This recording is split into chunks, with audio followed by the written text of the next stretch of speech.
भैया एक प्रश्न है, हम अपनी क्षमता के पार जाकर क्यों कुछ नहीं कर पाते? तुम सोचते तो जरूर हो, लेकिन कर क्यों नहीं पाते? कोई एक ऐसी घटना जो तुम्हारे भीतर इतना गहरा प्रभाव छोड़ सके कि ये करना संभव है, तो तुम कुछ भी कर गुजरोगे।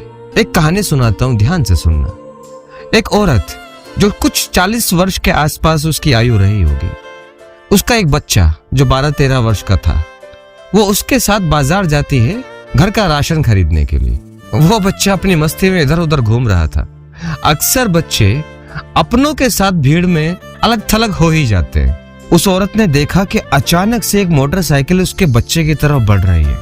वो देखकर घबरा जाती है, उसके हाथ से सामान छूट जाता है। वो दौड़ती है अपने बच्चे की तरफ। जैसे ही वो मोटरसाइकिल उस बच्चे से टकराने वाली होती है, वो औरत एक हैंडल पकड़कर खींचती है जोर से और मोटरसाइकिल को दूर फेंक देती है। वहां खड़े सारे लोग ये देखकर चौंक जाते हैं कि एक साधारण सी स्त्री और इतनी भारी भरकम मोटरसाइकिल, उस पे सवार एक व्यक्ति, दोनों को खींचकर इतना दूर कैसे फेंक देती है।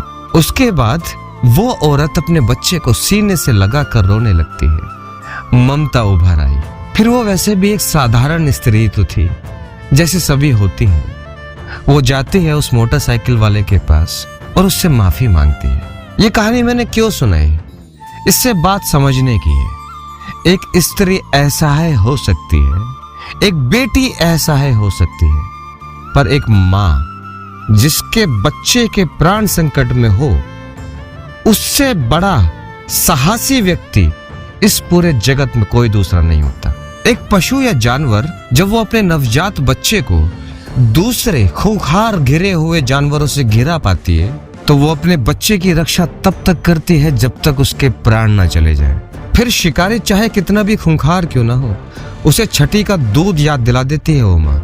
आपका साहस इस बात पर निर्भर नहीं करता कि आप में कितनी क्षमता है, बल्कि इस बात पर निर्भर करता है कि भीतर का जुड़ाव कितना गहरा है।